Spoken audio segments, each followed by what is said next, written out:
Comienzo la clase. Bueno, en la clase de hoy vamos a continuar trabajando sobre la clase de problemas NP, en particular la clase de problemas NP completo.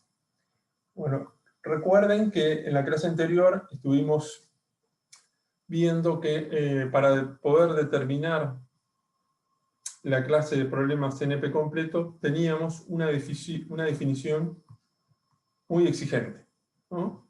En la que precisábamos un primer problema inicial que cumpliera con que todo problema de la clase NP se pudiera reducir polinomialmente a un problema dado, ¿sí? Entonces decimos que un problema pertenece a la clase NP completo, en este caso el problema X pertenece a la clase NP completo, si para todo problema en la clase NP esos problemas se pueden reducir al problema X. Bueno, esta es una definición muy exigente. Para eso, lo que precisamos es un problema que pueda, de alguna forma, ser tan general que pueda codificar todas las clases. Entonces habíamos estado presentando un problema que es el problema de satisfacibilidad del circuito. Es un problema el que emula todas las puertas lógicas, las operaciones lógicas de I y O, y la negación en términos de un dispositivo físico, donde se modelan todas las entradas posibles al problema, y se maneja con un esquema de entradas variables y se representa una jerarquía de circuitos hasta conseguir una solución binaria que habilita a representar cualquier problema de decisión, que es lo que representa la clase NP. Entonces, este problema vimos que es NP completo, ¿sí?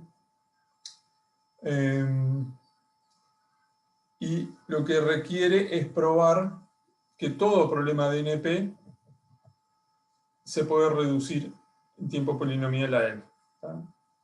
¿Sí? Esa es la prueba. Entonces aquí teníamos un bosquejo de la prueba. Y lo que vamos a ver ahora es un ejemplo de ese bosquejo. Si repasamos de nuevo el bosquejo. Lo que requiere, lo que se tiene que plantear es, bueno, que cualquier problema, o sea, dado por la solución de un algoritmo en una entrada de n bits, produce una respuesta sí o no, puede implementarse mediante un circuito de n bits, ¿no? Con entradas y salidas de bits, ¿no? Entonces lo que se quiere buscar es que, bueno, construir un circuito equivalente que tenga salida 1. ¿No? Bueno, la idea es que, bueno, si el problema original se puede resolver en una cantidad de pasos, entonces en el circuito se puede implementar con una cantidad de polinomial de puertas lógicas, ¿no? Entonces, dada una entrada del problema X, una entrada S, podemos usar la caja negra de CSAT para reducir el problema.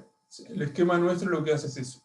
Lo que es, dado un problema de X, lo transforma hacia un problema NP y usa una única vez la caja negra de CSAT, ¿sí? Bueno, como sabemos que el problema pertenece a NP, va a existir un certificador eficiente. Bueno, va a haber un certificado, el cual va a tener una entrada, bueno, es la entrada del tamaño de la instancia del problema, más un número polinomial en el tamaño de la entrada, que es el certificado en sí, que corresponde en general con nuestros problemas con la solución de la instancia. Y bueno, la idea es que de alguna forma en CSAT poder implementar el problema con los circuitos, ¿no? En general lo que se hace es se trabaja la parte de definición del problema, como que dice la instancia en sí misma, se codifican las entradas fijas, y bueno, las restantes entradas corresponden a lo que el espacio de soluciones posibles, a lo que va a variar, que es lo que va a lograr la solución al problema.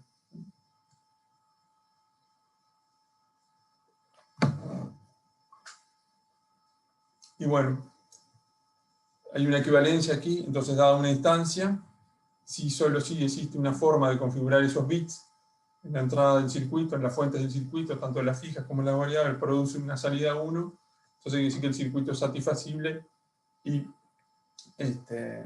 se puede establecer que el problema se reduce a CESAT, ¿sí? Bueno, esto es en términos generales. Indudablemente esto es un desafío, porque CESAT es un esquema de dispositivo en el que hay que establecer fijas todas las entradas. Bueno, y vamos a ver eso un poquito en un pequeño ejemplo. El ejemplo que vamos a ver ahora es, bueno, dado un problema, cómo codificarlo en CESAT. Entonces, supongo que tenemos este problema que es muy elemental, dado un grafo G de vértices B y arista C, nos preguntamos si contiene un conjunto independiente de dos vértices. Es bien básico. Recuerden, el conjunto independiente es un problema, está emulando un problema de empaque, en el cual se están seleccionando vértices, y la idea es cubrir las aristas adyacentes de los vértices de forma tal que dos vértices no cubren la misma arista. O sea que dos vértices, el conjunto independiente no selecciona vértices que comparten aristas. Es un empaquetamiento de aristas a partir de vértices. ¿Sí? Bueno, nosotros sabemos por la naturaleza de este problema, ya lo vimos, que pertenece a NP, ¿no? O sea que existe un certificador eficiente que da una solución, una instancia de un problema, en tiempo polinomial se puede comprobar que esa instancia es una instancia sí. Bueno, lo que nos vamos a plantear es, bueno, cómo resolver esta instancia de problema a partir de la construcción de una instancia equivalente en el problema CESAT, en el problema de circuitos. ¿Sí? Bueno, entonces lo que hay que hacer es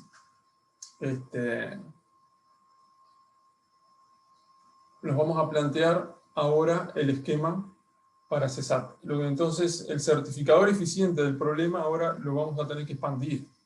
Porque si tenemos un grafo de n vértices, la entrada S, el problema, la codificación en el esquema del problema del circuito, tiene que tener codificadas todas las entradas. ¿Sí? Entonces, en él va a haber n por n-1 sobre 2 bits, ¿no? O sea, todo el grafo completo de aristas. O sea, lo que vamos a codificar son todas las aristas que tienen. Entonces vamos a tener para un grafo de n por n-1 sobre 2 aristas. Por lo tanto, precisamos n por n-1 sobre 2 lugares.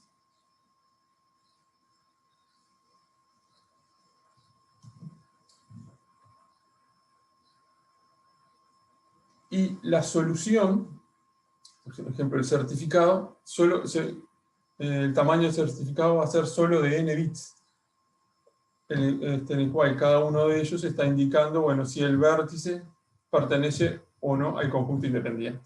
¿Sí? Entonces, con eso tendríamos representado tanto la entrada, la entrada S como el certificado T, ¿no? Las dos cadenas.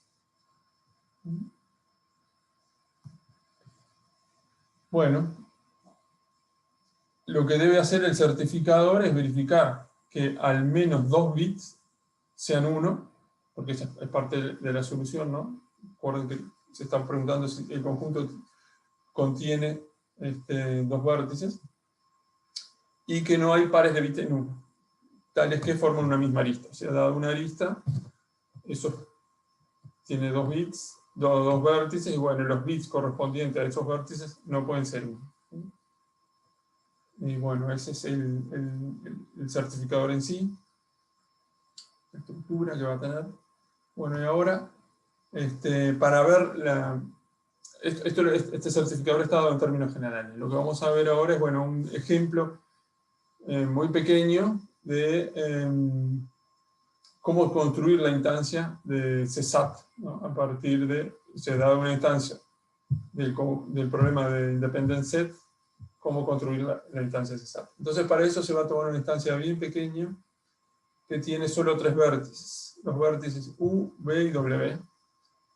Y las aristas V y BW. ¿Sí? Entonces, si tienen acá,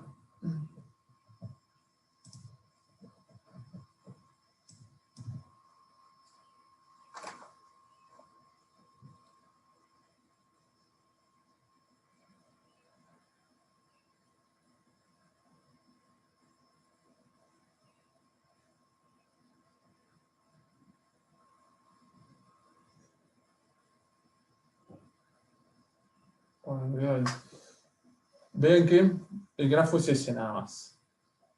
¿Cuál es el conjunto independiente que tiene al menos 2 partes?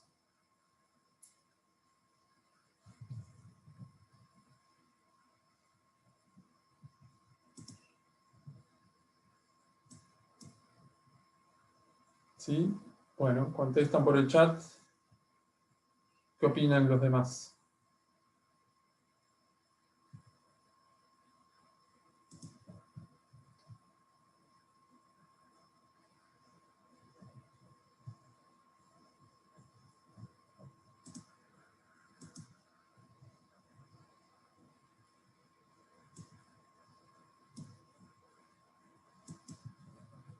Bueno, muy bien, sí, el conjunto independiente aquí está formado de al menos 2 vértices por los vértices U y W, ¿no? O sea, tenemos 2 vértices, hay 2 vértices, y el vértice U cubre la arista V, empaqueta la arista V, el vértice W empaqueta la arista BW, y no hay intersección entre las aristas de esos empaquetamientos de vértices, ¿sí? Bueno, y ese es el problema que vamos a resolver. O sea, desde el punto de vista del conjunto independiente, esa es la solución. La solución es el subconjunto de vértices V. Bueno, lo que vamos a hacer ahora es codificarlo en CSAT. ¿Sí? CSAT, infasibilidad del circuito.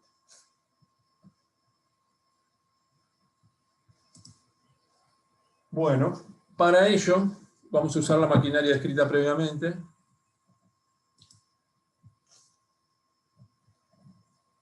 Entonces, en este espacio que quedó acá, vamos a empezar a trabajar. Entonces, lo que vamos a hacer es, por ejemplo, vamos a armar el circuito con los fuentes acá abajo. Entonces, bueno, los fuentes fijos del circuito van a definir la instancia del problema, ¿sí? En este caso, la instancia del problema está definida por todos sus arcos posibles, ¿sí? Entonces acá vamos a tener, por ejemplo, el arco U, B. Este es uno de los nodos de entrada. Estas son las entradas del circuito. Vamos a tener el arco U, W.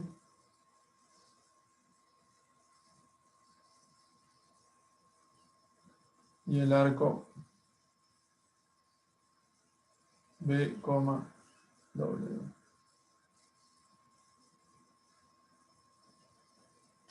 Bueno, me quedó muy apretado acá, pero bueno, la idea es esta. Estas entradas son fijas.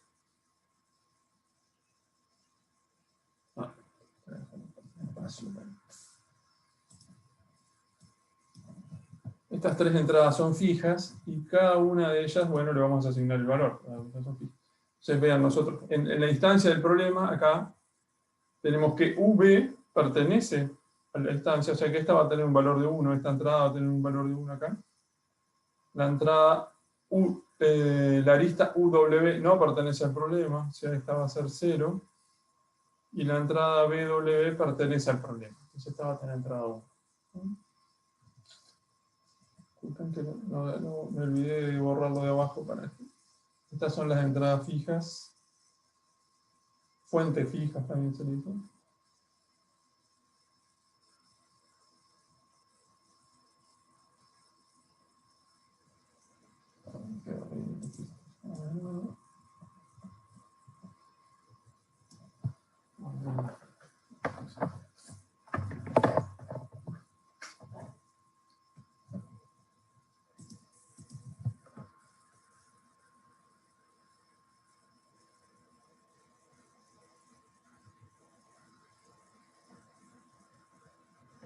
Bien.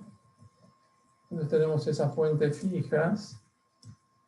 Bueno, y por otro lado, tenemos las fuentes variables, que es lo que nuestro problema tiene que decidir, y es, van a estar asociadas a cada uno de los vértices. Bueno, si el vértice, lo que va a indicar si el ahí, bueno, si el vértice ese va a pertenecer o no al conjunto independiente, ¿no? Es lo que tiene que decidir el problema. Entonces vamos a tener 3 entradas más correspondiente a cada uno de los vértices.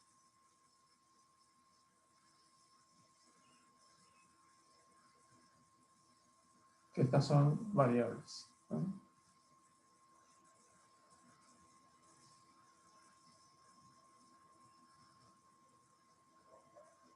Ahí tenemos las fuentes variables. Bueno, aquí tenemos dos, como quien dice, ramas del grafo dirigido acíclico que componen los circuitos. Acuérdense, los circuitos tienen esto como entrada, son un grafo dirigido acíclico donde las entradas van pasando la información hacia distintas puertas lógicas, y con esas puertas lógicas se va operando hasta que se consigue una salida única, ¿sí? Bueno, entonces tenemos dos ramas de esto. Vamos a hacer la rama de la derecha primero. Por ejemplo, la de las ramas de... desde del lado derecho acá, lo que tenemos que detectar es que se hayan elegido al menos 2 vértices, ¿sí? Esa es la implementación. Bueno, entonces se arman los pares posibles de quiénes fueron los que se eligieron. Entonces voy a apretar un poquito acá. Entonces acá va a haber, va a haber operaciones AND. Dado que tenemos 3 vértices, va a haber 3 combinaciones de a 2 de ellos. Entonces tenemos los operadores AND acá asociados. Por ejemplo, este está detectando si estos dos son los pares de vértices que se eligieron. Y así sucesivamente. Vamos a tener otro acá, que por ejemplo detecta si estos dos fueron los vértices que se eligieron. Y otro por acá,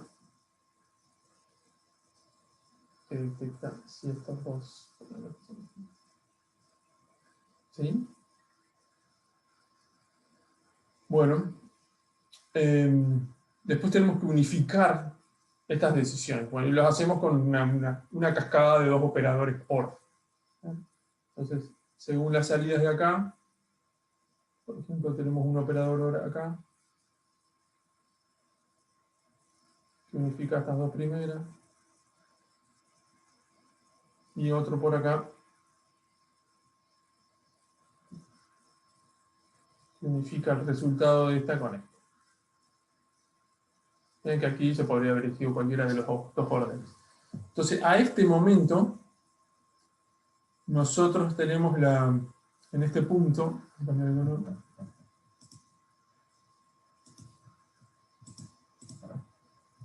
es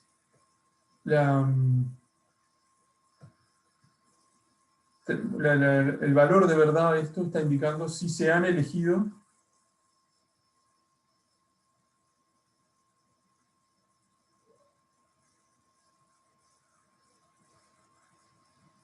al menos 2 vértices.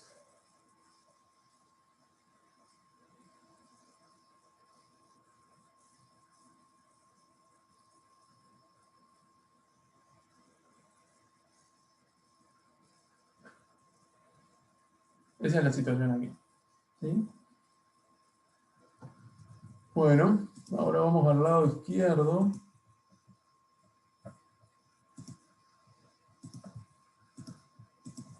Por el lado izquierdo tenemos la situación de las aristas, que vienen con fuentes fijas. Y bueno, lo que tenemos que determinar en este área de acá es que se hayan, que no se hayan elegido vértices de una misma arista. Bueno, lo que primero vamos a hacer es, lo que vamos a evaluar es del lado de la positiva, que se hayan elegido vértices de una misma arista, y después la negamos. Vamos a hacer la negación de ello. Bueno, entonces, lo que primero tenemos es una disyunción de todas las aristas, que la vamos a subordinar después a lo que la participación de los vértices. Entonces, por cada una de estas,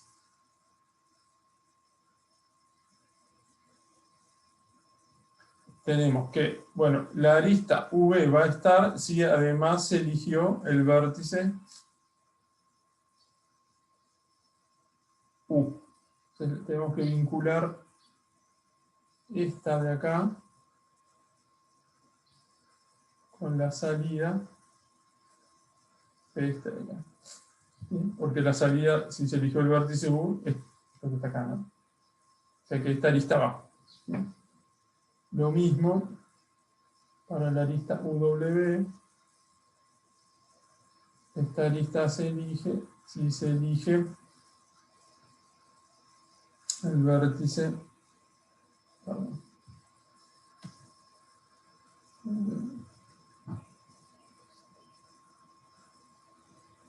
U o B, que eso está condicionado por este de acá, ¿no? Se haya elegido U o B, esa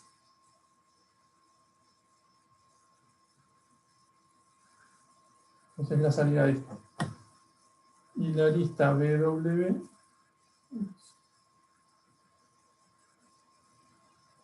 va si se eligió el vértice BW. Está quedando muy apretado acá, pero la idea es ir hasta este de acá. Y la salida de este alimenta acá. Esta es que ya se ha elegido BW, ¿no? Por ahí tenemos el vínculo de la parte fija de datos de acá, de la rama izquierda, con los componentes variables acá de los vértices que se elijan, van a determinar qué aristas estamos empaquetando. ¿Sí? Bueno, muy similar a lo que hicimos acá, agregamos las aristas que se empaquetan con operaciones de disyunción. ¿Ya? Son dos operadores secuenciales de disyunción.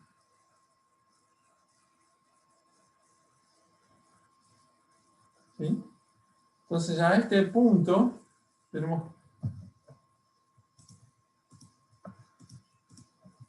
la situación que, de verdad, de que se hayan elegido ambos vértices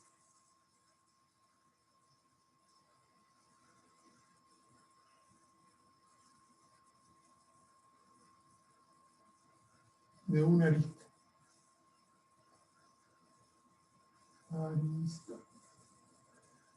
Esa es la situación que tenemos acá.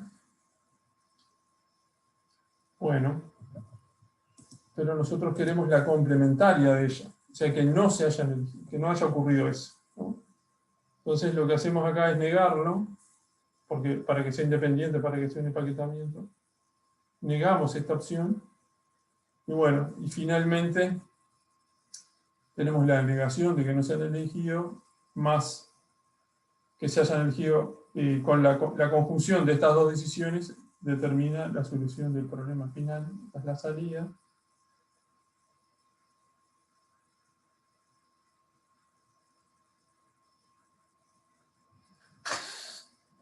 ¿Sí?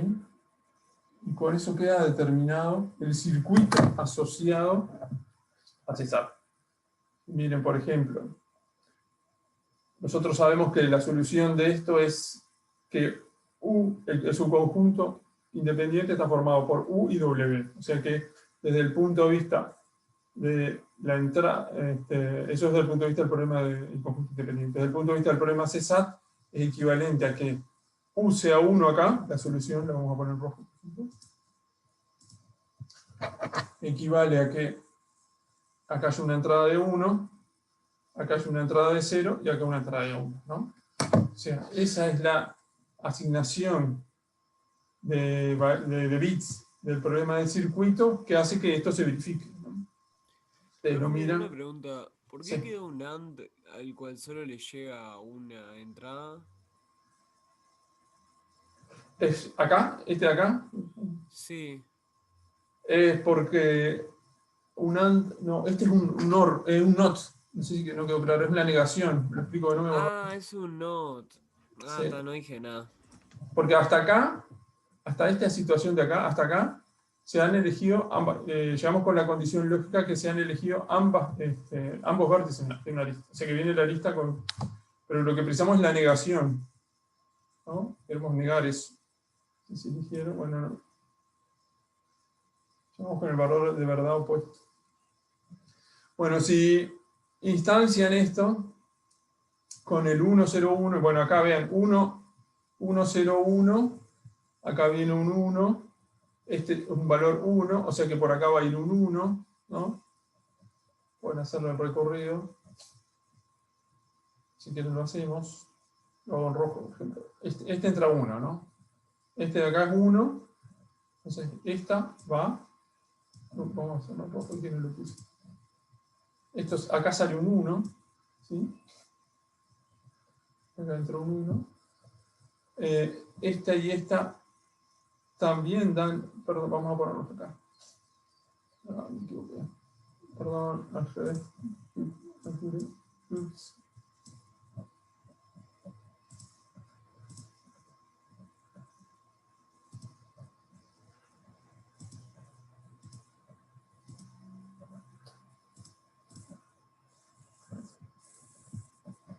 Vamos a volver a completar esto.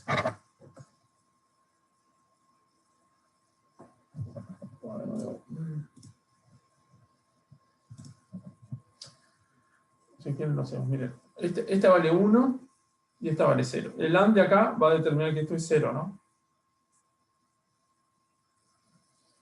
Esta vale 1 y esta vale 1. Por lo tanto, esta vale 1. ¿Sí?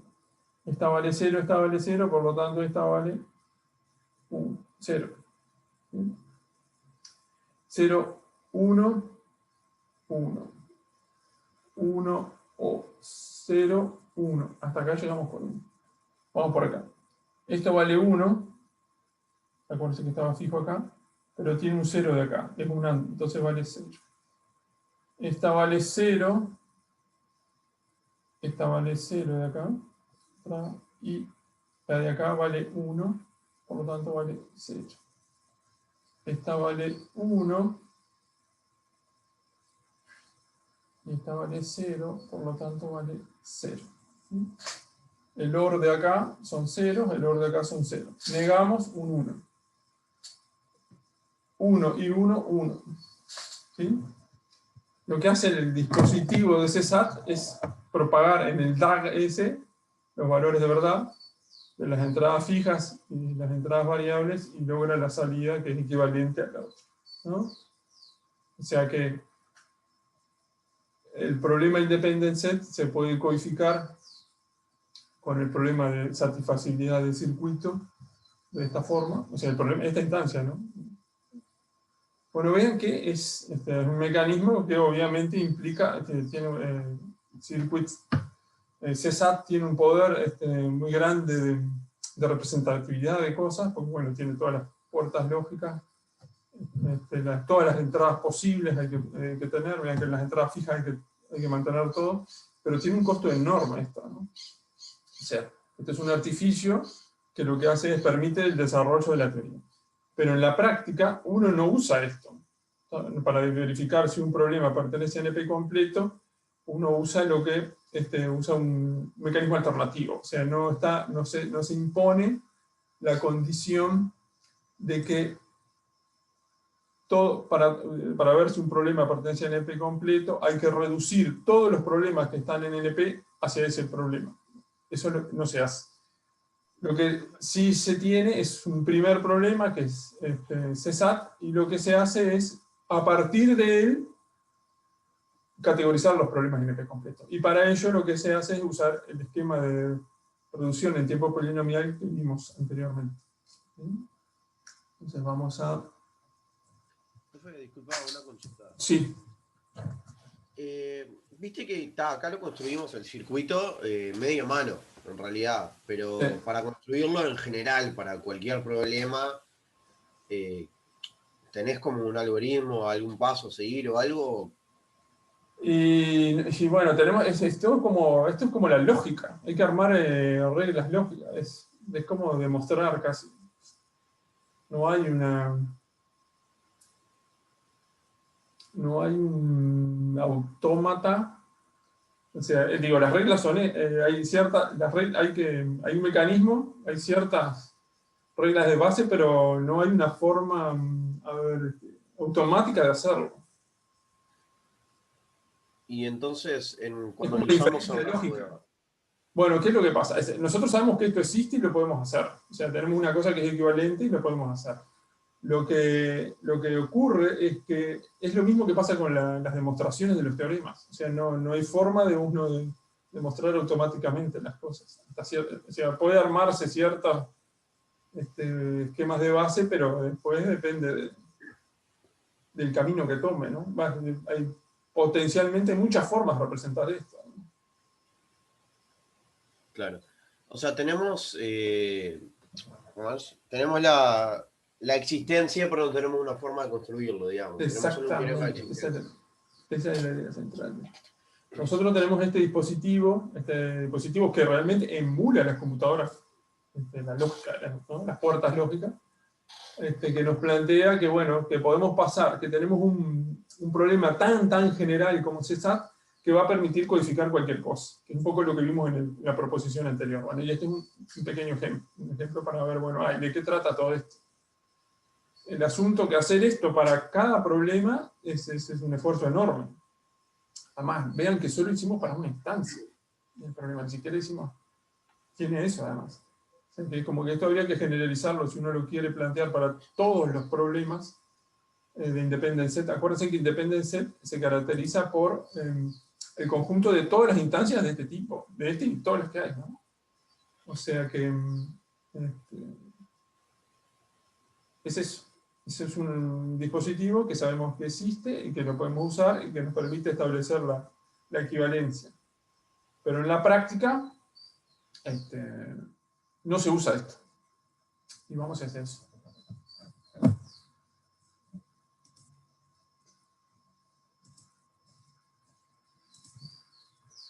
Bueno, ¿qué es lo que ocurre en la práctica? Lo que ocurre en la práctica es lo que se plantea acá en esta proposición. Tenemos, si conocemos que un problema I es NP completo, y X es un problema de NP, tales que se cumple la condición de que el problema I lo podemos reducir polinomialmente en el problema X, entonces X es NP completo. ¿Ah? Tenemos esta regla. Esta regla la vimos en una clase anterior de forma informal, ¿sí? Cuando hicimos el contrarrecíproco, ¿se acuerdan de las primeras reducciones polinomiales que hicimos? Bueno, estaba implícito ahí.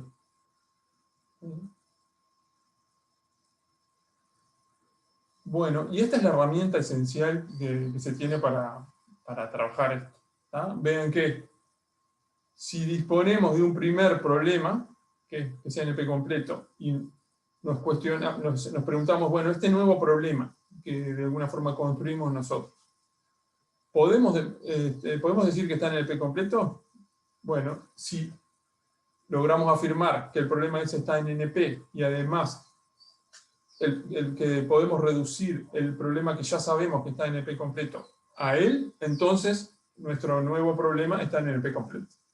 Y este es el mecanismo de trabajo.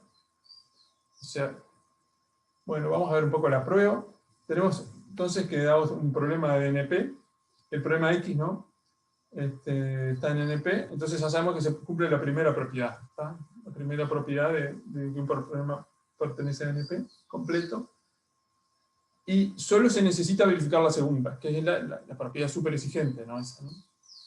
Entonces lo que hacemos es tomarnos un problema Z, cualquiera de NP, sabemos que se cumple que Z se puede reducir polinomialmente ahí por NP completitud. Esa es la definición, ¿no? De I, ¿no? Porque I es un problema NP completo, ¿sí? ¿No ven eso? Le hago el dibujito para hacer ayuda a la memoria.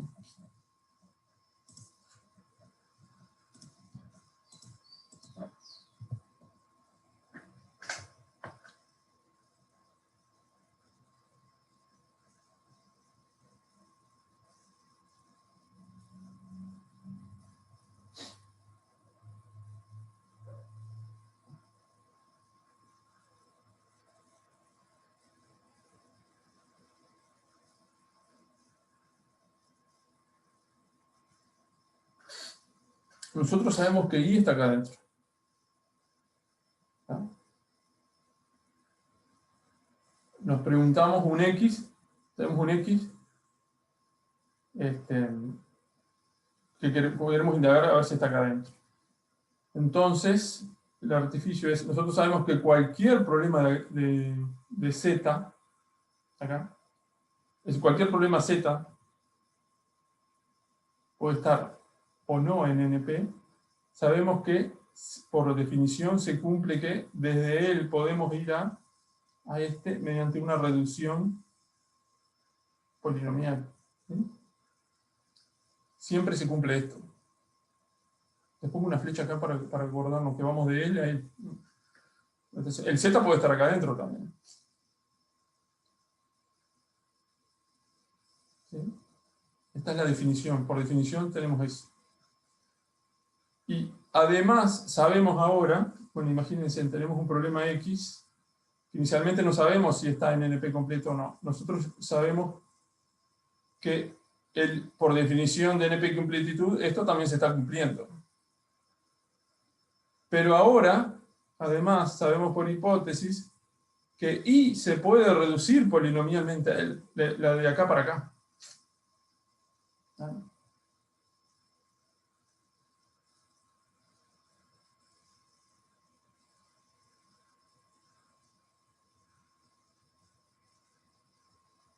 Por lo tanto, nosotros podemos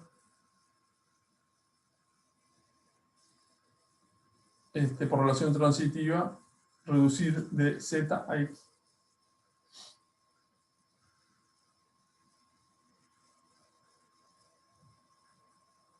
¿Sí? Vamos a hacer este camino.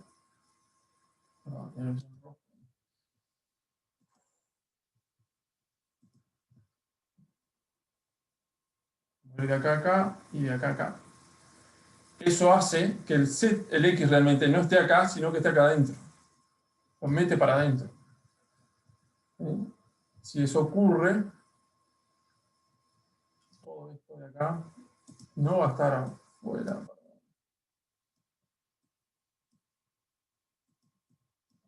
Si eso ocurre,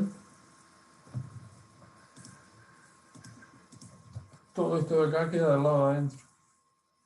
Incorpora a X a NP completo.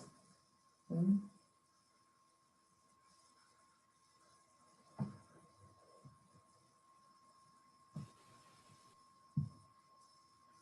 ¿Dudas, preguntas? El mecanismo está dado todo a partir de las definiciones anteriores.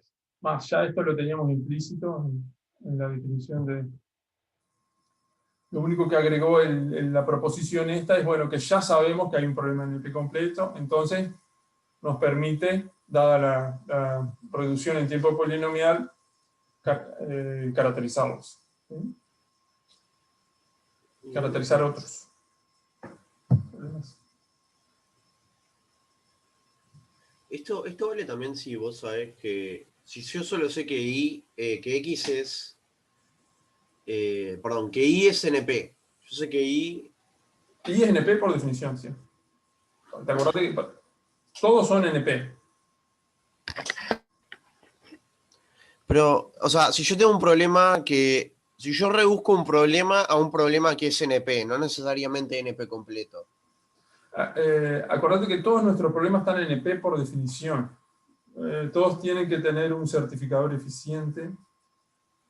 No estamos trabajando fuera de la clase NP. Eso capaz que todos son Ok, NP. bien. No sé si eso ayuda a Rafael a entender. Sí, Todos sí, son sí. NP. Digo, hasta ahora, digo, obviamente, en el MUG, a ver, con los problemas que estamos trabajando en el curso, todos son problemas computacionales que tienen certificación eficiente. Obviamente, en la realidad es mucho más rica que esto y hay muchísimo más problemas, infinidad de problemas los podemos crear que no están en NP. ¿Sí? No sé si tengan en cuenta eso. O sea, esto es una parte de la realidad. Estamos trabajando con complejidad computacional en el cual los problemas decimos que tienen certificador eficiente, o sea, desde el punto de vista de la teoría de autómatas, y que son decidibles.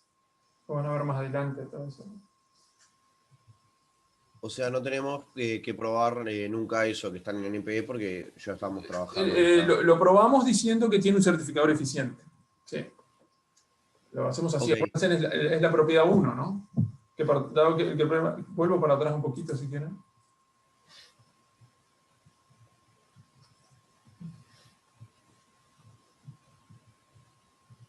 Acá. La definición es esta. Tienen que pertenecer a NP y además se tiene que cumplir esto. ¿Sí? Que todos los de acá, bueno, ahora el dibujo me quedó, perdón, ay, dejé de compartir pantalla. Voy a borrar nomás. Todos los... Un problema es NP completo, porque tenemos dos definiciones alternativas. Vamos, ¿no?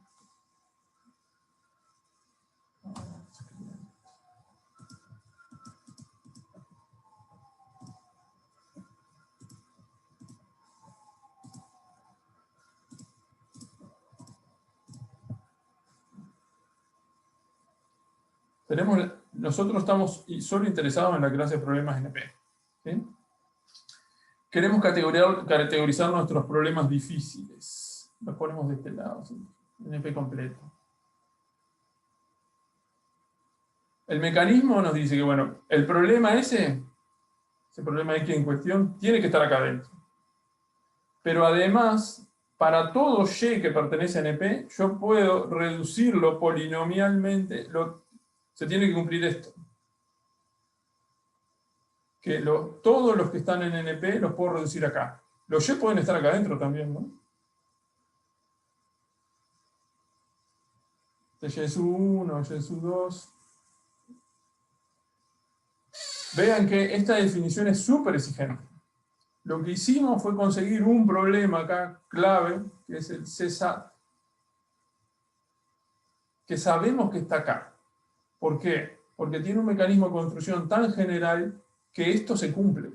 Que para todo Y perteneciente a NP existe reducción de este a este y de este a este. ¿Sí? Nosotros logramos tener 1 acá adentro. Es como el punto de arranque. Esto es como lo mismo que en las matemáticas. Es el caso axiomático. Este es nuestro punto de partida. Ahora que tenemos si yo logro demostrar que de él puedo hacer esto, entonces hace que X ya esté acá adentro. Que X pertenezca en el completo sin tener que usar todo esto. Sin tener que usar la definición exigente. O sea, todos los problemas que nosotros nos planteamos, por ejemplo, puede haber otro problema acá. Tenemos otro problema en NP. Si yo logro establecer esto de acá a acá, XU2 acá, ¿no? Que CSAT es reducible polinomialmente a X, entonces hace que X también pertenezca a NP completo. Lo mete para dentro de la clase. ¿Sí? No sé si quedó más claro ahora la situación. Sí, quedó más claro, gracias.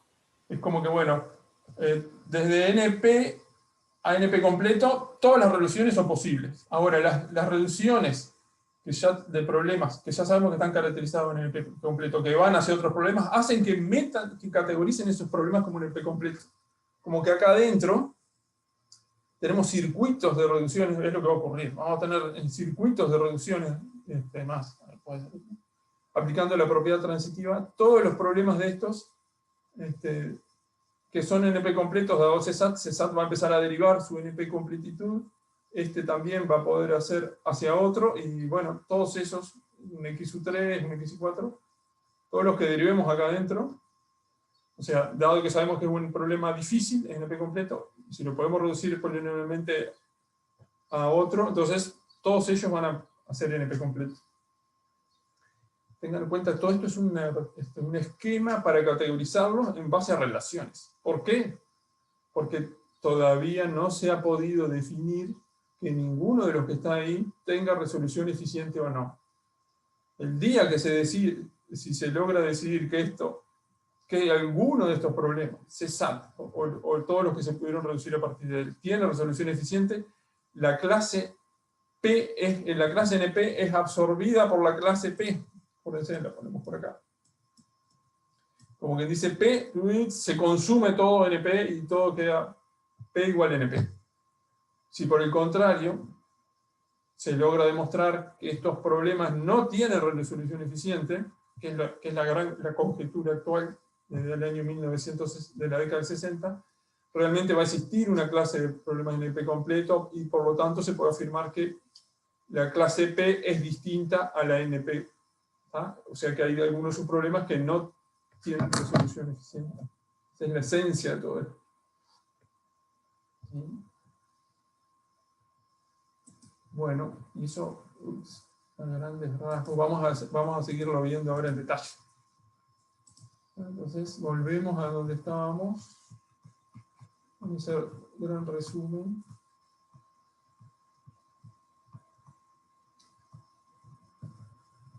Y bueno, estamos acá, ¿no? Tenemos como conclusión lo que dice ahí, bueno, obtener un primer problema en el NP completo lleva mucho esfuerzo. Es la proposición esa de que 3SAT es el problema y que él puede codificar cualquier otro problema en NP.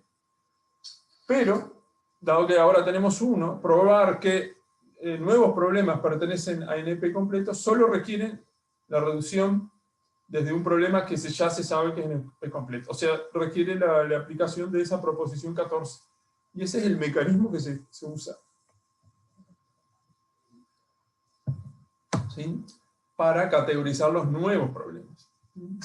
Esta es la esencia del mecanismo de trabajo.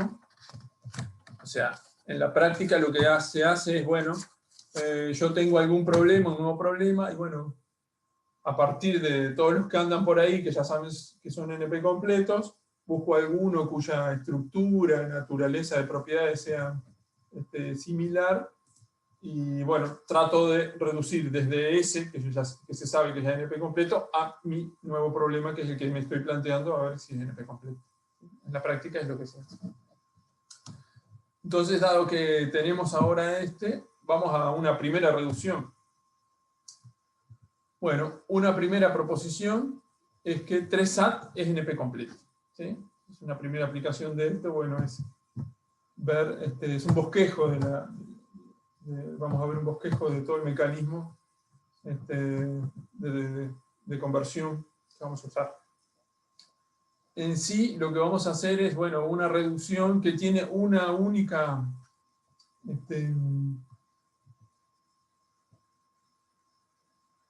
lo que vamos a hacer para probar que 3SAT es NP completo, lo que vamos a hacer es, bueno, ver que 3SAT pertenece a NP, la condición I de la definición, y vamos a aplicar la proposición 14 reduciendo el circuit SAT, o sea, el problema de satisfacibilidad de circuito, a 3 SAT. ¿No? O sea, esta es una aplicación de la proposición 14. ¿No? Para probar que 3 SAT de NP completo, lo vamos a hacer a partir de esta reducción. Ahí vamos a ver un bosquejo de cómo hacerlo. En general, el mecanismo que vamos a usar es de una única invocación a la caja negra de CSAT. Recuerden que el concepto de reducción polinomial establecía como posibilidad, bueno, es que el proceso de transformación se realice en un tiempo polinomial o una cantidad de pasos polinomial, ¿no? Para ajustar la entrada de 3SAT a la entrada de CSAT, más una cantidad polinomial de invocaciones a CSAT. Bueno, el esquema que vamos a usar nosotros es el de una sola invocación, ¿no? Se denomina esquema de Karp. Es el autor. Bueno, y la idea es un proceso constructivo. Entonces tenemos dado una instancia de CSAT, se va a construir una instancia de SAT, en la que cada cláusula tiene a lo sumo 3 términos. O sea, más bien va a ser un esquema más genérico, y después se lo puede ajustar para que sea realmente 3 SAT. Entonces lo que vamos a hacer es realmente reducir CSAT a SAT. Entonces, bueno, como el mecanismo de reducción en este caso, lo que hay que hacer es ver cómo codificar, o sea, dado un circuito con cada entrada, o sea, vamos a tener, recuérdense, las estructuras de ambos, el problema de satisfacibilidad, el problema de satisfacibilidad de expresiones booleanas y el problema de satisfacibilidad con circuitos. O sea, desde el punto de vista de tenemos las variables, es muy similar, pero en las operaciones, o sea, satisfacibilidad booleana, trabaja con términos y cláusulas, mientras que CSAT, circuit SAT, trabaja con las puertas lógicas, que es parecida, pero no es exactamente lo mismo, ¿no? Acuérdense que hay 2 puertas lógicas, que son la AND y la OR, que tienen solo 2 entradas. La puerta lógica de negación, la NOT, tiene una sola entrada. Entonces hay que hacer un mecanismo de conversión entre los dos, ¿sí? Entonces, suponemos que tenemos un circuito con cada entrada denominada por B, y las letras B, W, B, U, W, ¿sí? Así. Entonces, en el CSAT, en SAT la vamos a codificar, por ejemplo, como una variable lógica X sub V, ¿no? Entonces, ¿cómo se construyen las puertas? Entonces, por ejemplo, la puerta lógica NOT, ¿no? De que sabemos que establece para cada nodo de entrada, nosotros vamos a tener un nodo de entrada U y un nodo de salida B, lo que hace es negarlo, ¿tá? Eso es en el esquema de satisfacibilidad booleana, es como tener X sub B, se va a definir como la negación de X sub. Recuerden la notación que poníamos sobre el script, la barra superior, ¿no? Entonces, tenemos esa operación en circuit SAT, ¿no? Entonces, bueno, hay que ver cómo se la codifica en SAT, ¿no? Entonces, la propuesta es usar estas 2 expresiones, estas 2 cláusulas, X sub B o X sub U y no X sub B o no X sub U.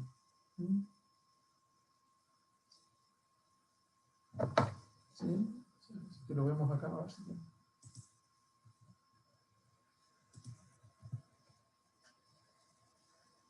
O sea, desde el punto de vista de CSAT,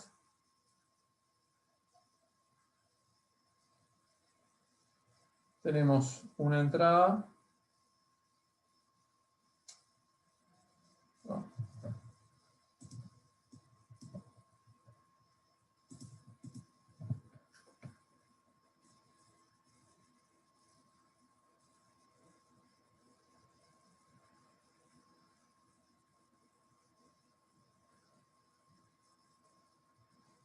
La negación.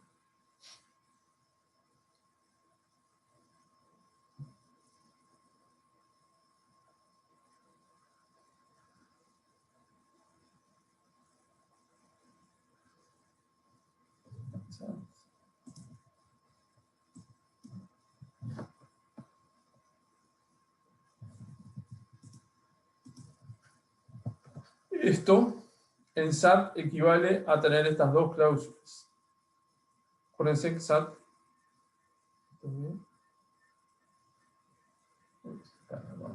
está costando escribir con el. Bueno.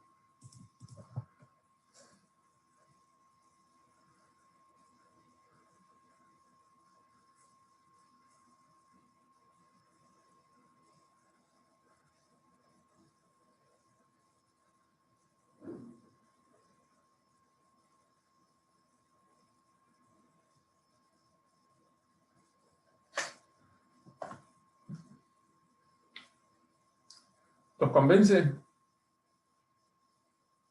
¿Cómo podemos verificar esto?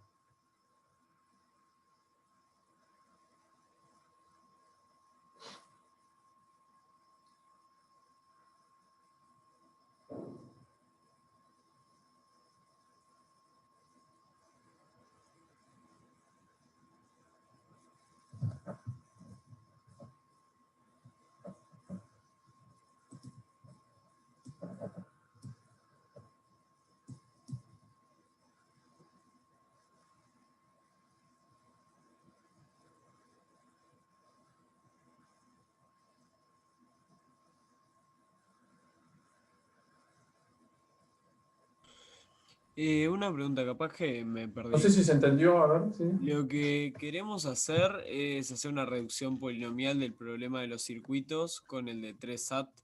Ujú. Ok. Y no sé, capaz que hay algún teorema de lógica que nos diga que toda forma se puede escribir como un 3 SAT o algo por el estilo. Bueno, ese es el asunto. Lo que precisamos acá es un mecanismo de construcción. Ok.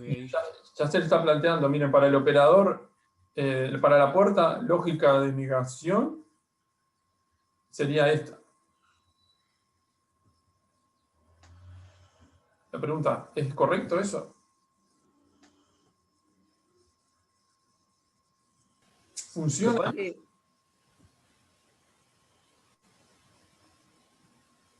Capaz que es cualquier divague, pero yo me había convencido como haciendo dos sistemas y viendo que eran equivalentes. Ahí está. ¿Y cómo podemos ver que son equivalentes? Que estas dos cosas son equivalentes. O sea, el SAT sería para que eso va a evaluar a uno, si solo sí, las dos partes del AND van a evaluar a uno, y el CSAT va a evaluar a uno si se cumple, que tener el CSAT es lo mismo que tener la ecuación XB igual a no XU. Entonces Ahí. le vas dando valores a XU y a XB y ves que se cumplen para las mismas asignaciones. Y si se cumplen para las mismas asignaciones, son equivalentes. Ahí está. O sea, si nosotros hacemos los dos, como dijo Rafael, los dos escenarios posibles, ¿no? Vemos que los dos casos posibles vemos que dan la misma solución, tienen la misma tabla de verdad, ¿no? Pero también lo pueden probar lógicamente. Si ustedes sustituyen acá X sub B como la negación, que es lo que queremos hacer, ¿no? Vean, tenemos acá la negación de X sub B es X sub U, ¿no? X sub B está definido como la negación de X sub U, ¿sí?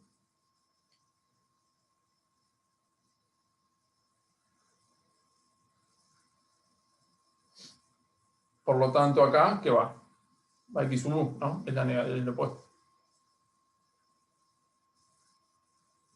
¿Y esto qué es?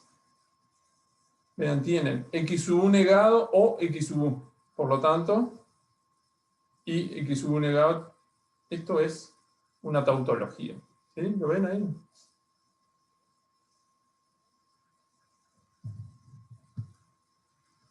una forma. Pero ¿por qué que sea una tautología te dice que son equivalentes? Y se van a cumplir siempre. Para todo, es lo mismo que vos hiciste por ese caso, por escenarios. ¿Sí? Se va a cumplir siempre, siempre. Claro, sí. No, es el mismo análisis, pero bueno, pero trabajando con lógica. Ahora como nos apoyamos en la herramienta, la lógica, y lo demostramos con el análisis. Bueno, de esta forma, esta fase de operación la podemos construir con estas cláusulas. Lo rescatable acá es esto, ¿no? Esto de acá lo puedo implementar así. Esa es la corta. ¿Mm?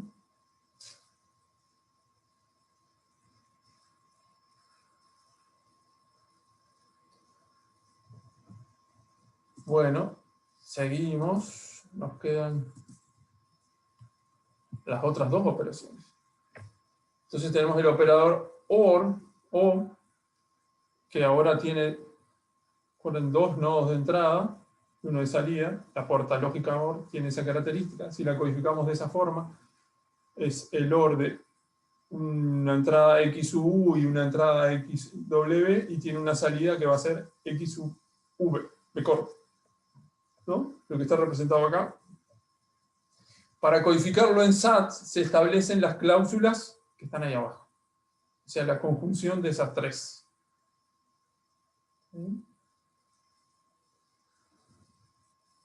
Implica, la equivalencia va a implicar eso.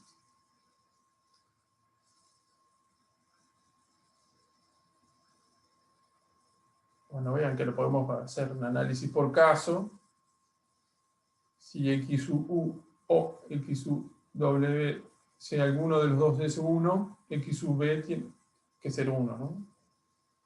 Bueno, esta va a ser 1. Si XV es 1, esta es 1. Si la otra es 0, esta es 0, y así. Podemos hacer el análisis de escenario, o podemos hacerlo por lo que hicimos recién.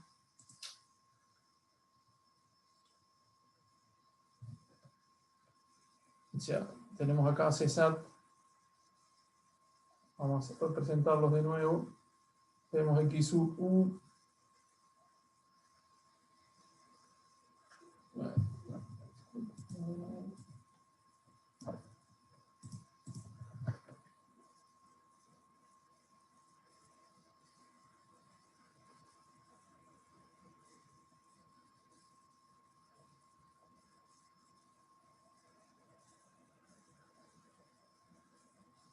Perdón.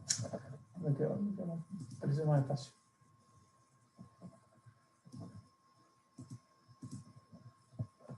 Lo que queremos representar en CSAT es esto.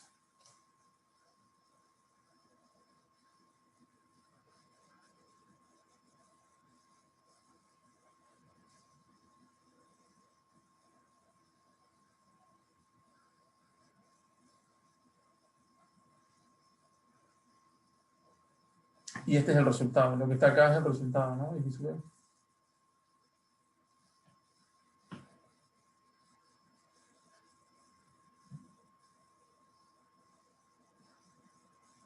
Bueno, en SAT tenemos eso que está ahí. Si hacemos la sustitución esta, sustituimos XV por esto, nos va a quedar, vamos a hacer la primera cláusula. Tenemos la 1, 2 y la 3.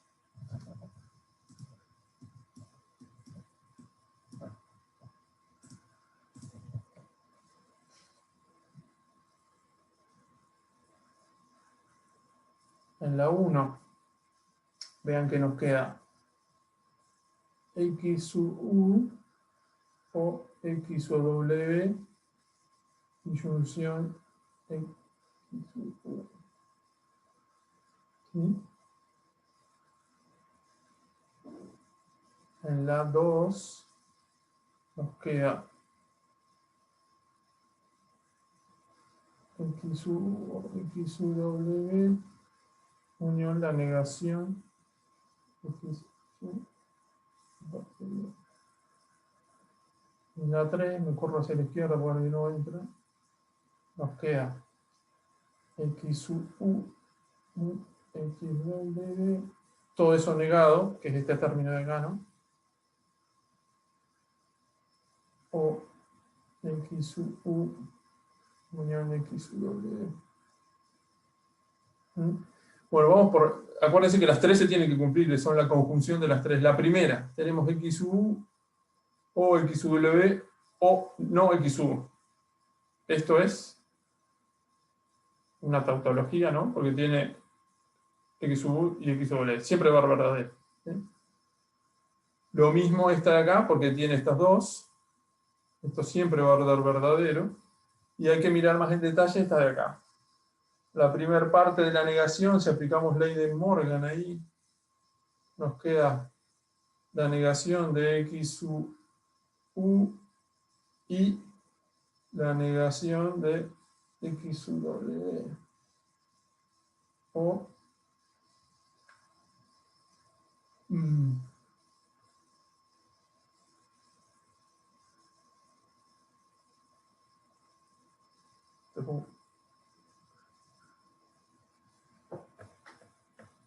no, ni siquiera era necesario. Perdón.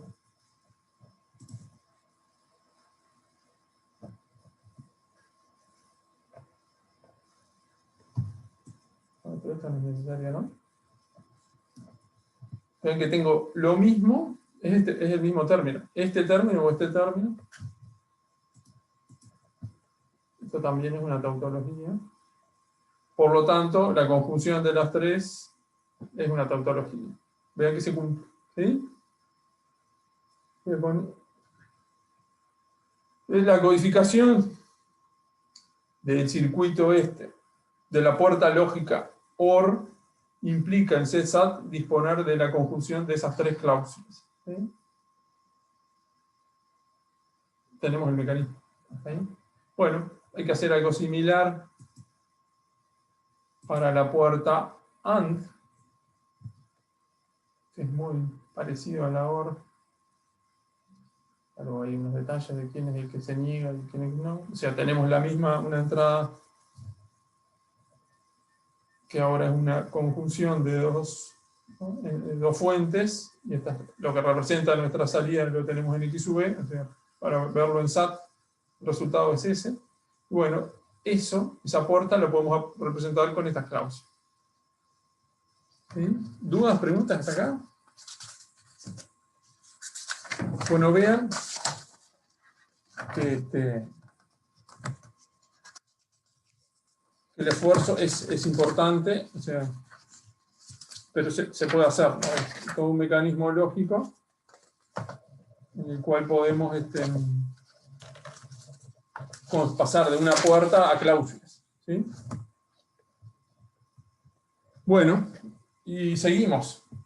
Cada nodo fuente que tenga valor constante en CSAT se lo agrega como una única cláusula de variable única XV o la negación de XV que tome dicho valor.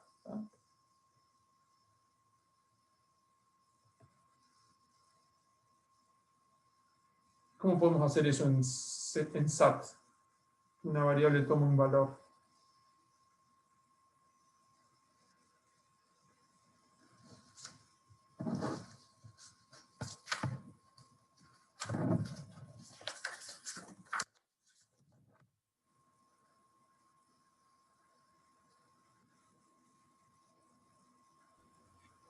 Profe, ¿le puedo hacer una pregunta de algo que no me está quedando claro? ¿Sí?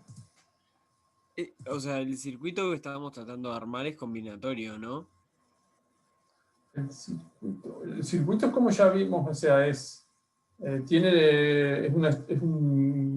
lo representamos con un grafo dirigido a cíclico que tiene fuentes, son constantes, son bits o variables, bits constantes o bits variables, y se propagan todo a través del DAL hasta un único salida o sumidero, si lo quieren ver con el esquema de ordenación topológica, se va propagando todo hasta una única salida. La idea es que no haya más de un número polinomial de puertas lógicas. Esa es clave. Cuando decimos que es combinatorio, bueno, no sé, es esa estructura, no sé qué te refieres con lo de combinatorio. Sí, o sea que no sea secuencial. Pero, o sea, si yo tengo tres variables, los grados de libertad que puedo llegar a tener en un circuito general es mucho más grande. ¿Cómo es que se entiende la idea? O sea, vas a tener tantas variables como un circuito especifica la entrada de un problema. La cantidad de bits que va a tener dependen del problema, de la instancia del problema. Ah, claro. Me había confundido, está 3 SAT, pero podés tener todas las variables que vos quieras. Vos podés tener 3 por cláusula, pero a lo largo Ah, ahora de... entendí. En los términos de un esquema, de un problema de satisfacibilidad, puede haber un número, ¿sí? Hay n variables. Son combinaciones de n tomadas de A3, todas las posibles. La idea es, no interesa repetir variable porque como es una disyunción, el OR de dos cosas que son idénticas siempre te va a dar lo mismo. ¿Sí? Ok, sí, me había confundido. Gracias. Pero es por eso el hecho de que pueda elegir cualquiera tres del conjunto de las n hace que esto sea diverso, ¿no? Esa combinatoriedad que dices. Bueno, si un nodo fuente llega a ser constante, acuérdense que SAT permite tener entradas constantes, bueno, en alguna forma en SAT hay que codificarlo. ¿Sí? Estamos con eso ahí. ¿Cómo se podría hacer eso?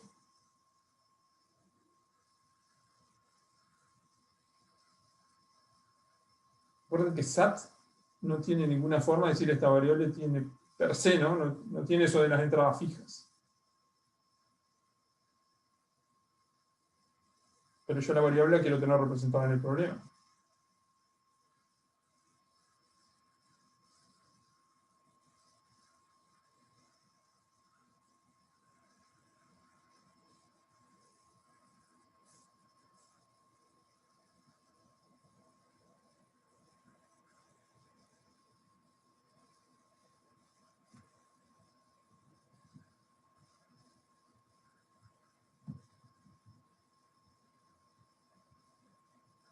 Una tautología o un... ¿Cómo se llama esto? ¿Sí? La idea es por ahí. ¿Cómo la haces? Por ejemplo, una tautología puede ser una variable o la variable negada. Muy bien, perfecto. Y si queremos, eso va a dar siempre que va a representar un valor en el problema CSAT de 1. Y si queremos que represente 0, ¿qué armamos? El AND. Es una contradicción. Ahí está. Muy bien. Una contradicción, sí. Seguimos. Bueno, para un nodo de salida, o sea, va a haber que representar, bueno, realmente un nodo de salida se agrega una variable, porque acuérdense que todo esto lo queremos propagar, que tomes en valor 1, y ahí tenemos el final de la codificación. ¿Sí? Esta es la codificación estructural. Bueno, lo que hay que demostrar es que toda esta construcción son equivalentes.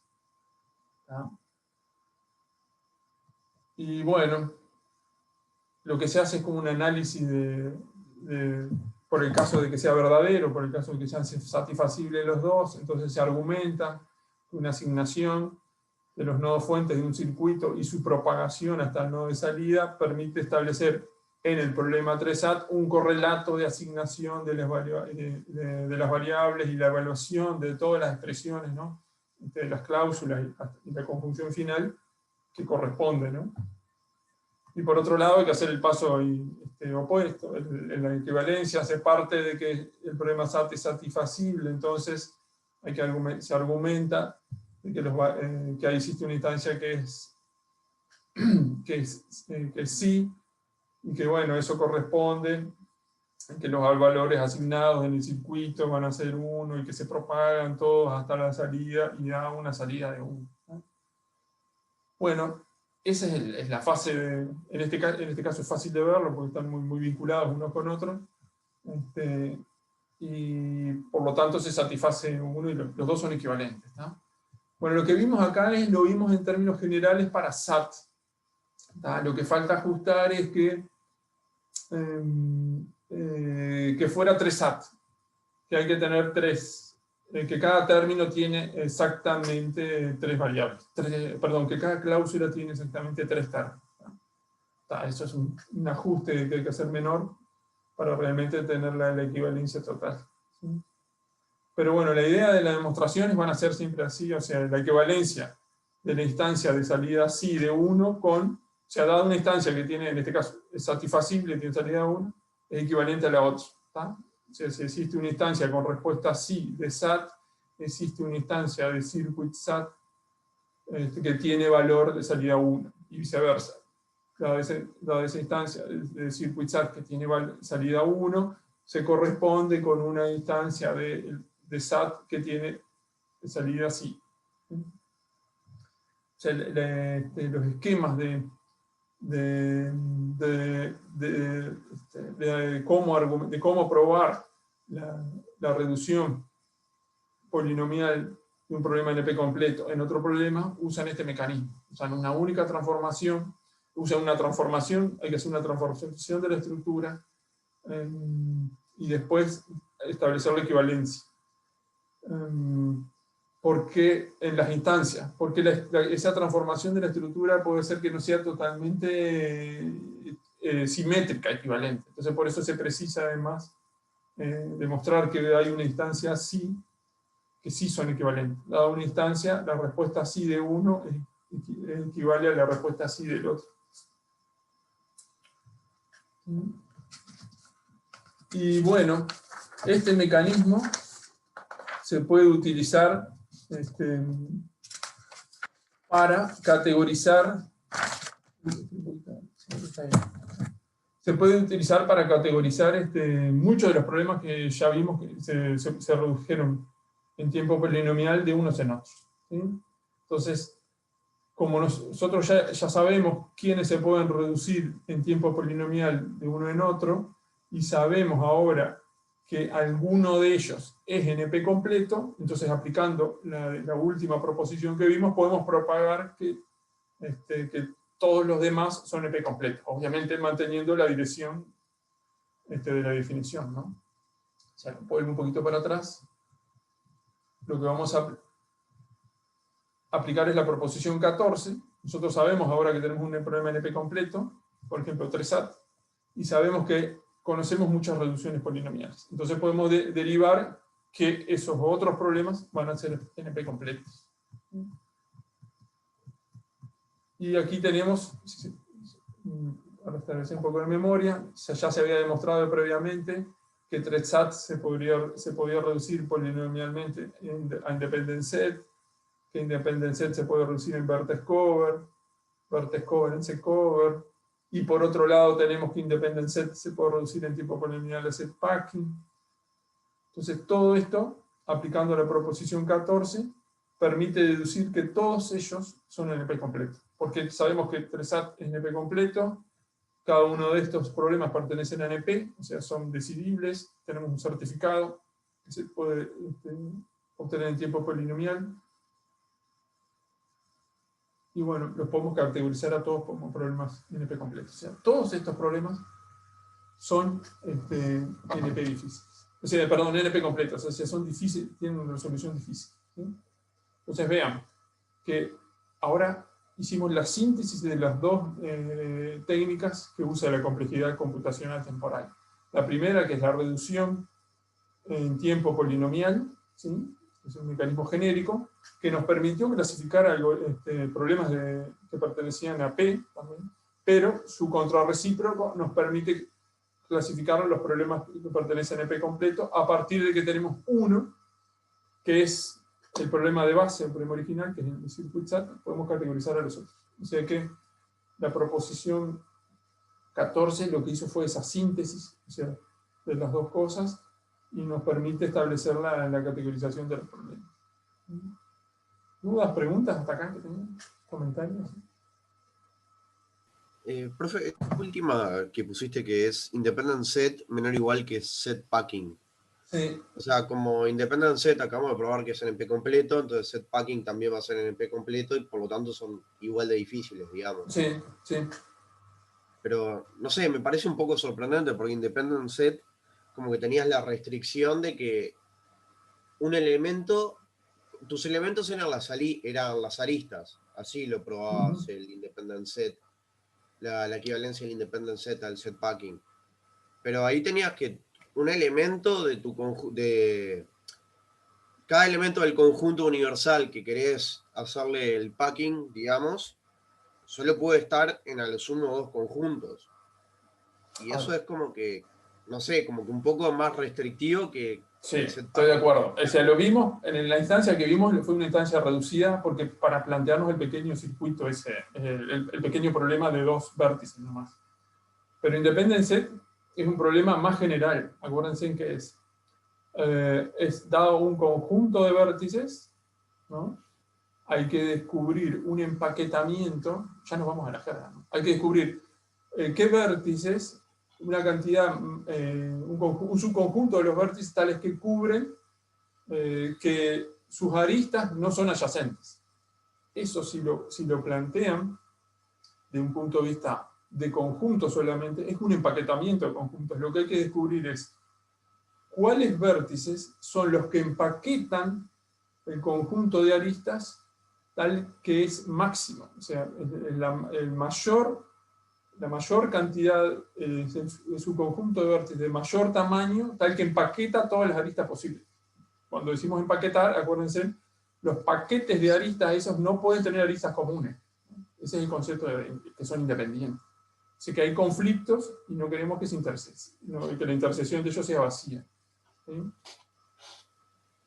Claro, pero, o sea, mi pregunta ya más por el lado de que si yo tengo Independent Set, si yo quiero empaquetar aristas Sí. y mis conjuntos son los nodos. Tu conjunto universal son los nodos, perfecto. ¿Sí? Y las aristas, los subconjuntos son de nodos, pero, perdón, los subconjuntos están indizados en los nodos, pero lo que hacen es, están construidos por aristas. Yo lo que estoy empaquetando son aristas. A ver, ¿sí queda claro ahí? El conjunto universal, perdón, el conjunto universal son las aristas. El conjunto universal son las aristas. Hay un índice de subconjuntos. Cada uno de esos subconjuntos se establece a partir de un vértice.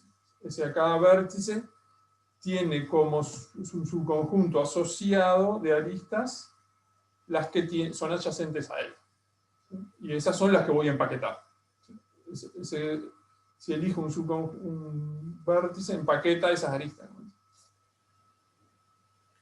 Claro, pero ahí no estás como sujeto a la restricción. Si yo agarro una arista, puedo estar a lo sumo en dos conjuntos. Y esa es una restricción que en el set packing no está. Si yo tomo una arista... nos olvida ir a ver. En el set packing, o sea, Independent Set, realmente el conjunto universal son las aristas, ¿no? Sí. Lo que uno va a elegir subconjuntos tales que no comparten aristas. En el set packing, claro, claro, desde el punto de vista constructivo, uno podría hacerse las que no, o sea, las que intersectan aristas, ¿no? Desde el punto de vista del grafo, ¿no? Uno podría considerar todos los otros subconjuntos, ¿no? Pero si vamos vamos a la definición de set packing. Vos decís que si no son totalmente equivalentes, ¿no? Set packing, tenemos que ir a la clase anterior, ¿no? Entonces, si no deja, o sea, como que me pareció sorprendente que son equivalentes porque como que uno parece más restrictivo que el otro, digamos. En set packing, nosotros podemos armar como candidatos todos los subconjuntos, ¿no? Obviamente, como problema de decisión, solo vamos a trabajar con los conjuntos que produzcan una salida sí, ¿no? Los que cumplan la condición, ¿no? No vamos a trabajar con todos.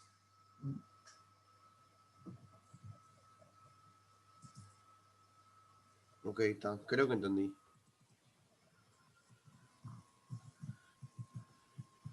Gracias.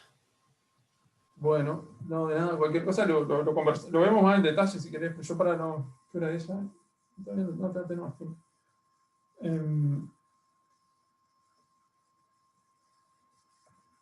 Bueno, pero igual podrían no ser totalmente equivalentes uno al otro, ¿no? Dependiendo de los problemas, estos problemas son muy generales, estos sí lo son, pero podrían no ser totalmente equivalentes.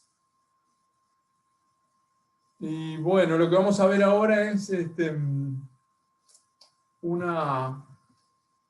procedimiento así más en detalle para probar esto, ¿tá? Dado que tenemos un nuevo candidato, un problema candidato a pertenecer al NP completo. Esto resume un poco el procedimiento que hemos estado haciendo hasta ahora. Entonces, dado ese nuevo problema X, el procedimiento para demostrar que pertenece a NP completo consiste en, primero, probar que pertenece a NP. Esa primera fase implica establecer, bueno, que existe un certificador eficiente, ¿tá? Que de alguna forma nosotros podemos ver que, por ejemplo, en nuestros problemas, sus soluciones se pueden verificar en tiempo polinomial, ¿sí? Ese es el primer paso. El segundo paso es seleccionar un problema, o sea, vamos a aplicar la proposición 14, Y, que se conoce que pertenece a NP completo, ¿tá? Y el tercer paso es probar que, bueno, ahí me queda una palabra de más, que el problema Y se puede reducir en tiempo polinomial al problema X, ¿sí? Lo que vimos recién, entre circuit SAT y 3 SAT. Bueno, indudablemente el paso 3 es el paso más elaborado, el paso más difícil de carga de trabajo, pero el paso 2 es el paso artesanal.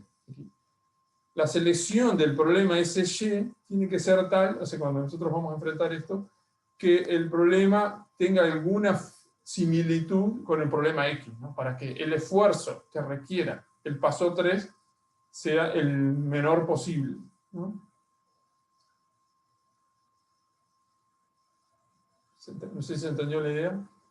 En el paso 3, lo que se hace es el esquema que vimos recién. Hay que armar un mecanismo de transformación, ¿no? Se elige una instancia del problema, Y, y hay que ver cómo se lo transforma en el otro. Y además, hay que, si tenemos una instancia del problema de partida y que tiene la respuesta sí, entonces tenemos una instancia del problema de destino, en el problema del cual queremos demostrar X, que tiene respuesta sí, y viceversa. Hay que demostrar las dos idas, la ida y la vuelta, ¿sí? Con eso abarcamos la demostración total del paso 3, de que Y se puede transformar polinomialmente en X usando una única llamada a la caja negra de resolución de Y. Esta es la demostración estilo CAR, se llama. Y bueno, es la síntesis del trabajo que hay que hacer para demostrar estos problemas. Van a ir incorporando problemas. ¿Sí? ¿Alguna duda, comentario hasta acá? Bueno, indudablemente el paso 2 es lo que juega un rol clave acá, es bueno ver desde dónde uno parte, y bueno, más allá de que el esfuerzo se pone en 3, o sea, desde donde uno parta es clave. Bueno, hay una categorización de los problemas. Los problemas se pueden categorizar según su estructura. Y bueno, aquellos que tienen, uno piensa que se asume, ¿no?, que a partir de que tiene estructura similar, el paso 3 va a facilitar el proceso de transformación y demostración de equivalencia. Estructural y demostración de equivalencia. Bueno, uno de los tipos de problemas que vimos son los problemas de empaque, que vimos dos. Se vio independent set y set packing. Bueno, cuando la naturaleza del problema es de empaquetamiento, bueno, idealmente, bueno, si es de algo vinculado con grafo, se puede usar independent set como punto de partida. Bueno, si es algo que es tan universal como conjuntos, se puede arrancar desde set packing para hacer el proceso, ¿no?, de transformación. Bueno, de forma similar están los problemas de cobertura, que bueno, que como ya vimos, vertex cover es uno que está basado en grafos y tiene su correlato en set cover, un tema más general basado en conjuntos, y bueno, y es el mundo complementario del empaquetamiento, como vimos por definición. Bueno, cuando hay coberturas, bueno, se trata de minimizar ellas, se arma su problema de decisión. O sea, los problemas que sean de cobertura, uno podría tratar de reducirlos a partir de alguno de ellos dos. Los problemas de particionado, bueno, justo lo vimos incipientemente en una de las clases anteriores, uno de ellos, que es el lo hicimos como un pasaje, una generalización, ¿se acuerdan?, de emparejamiento bipartito.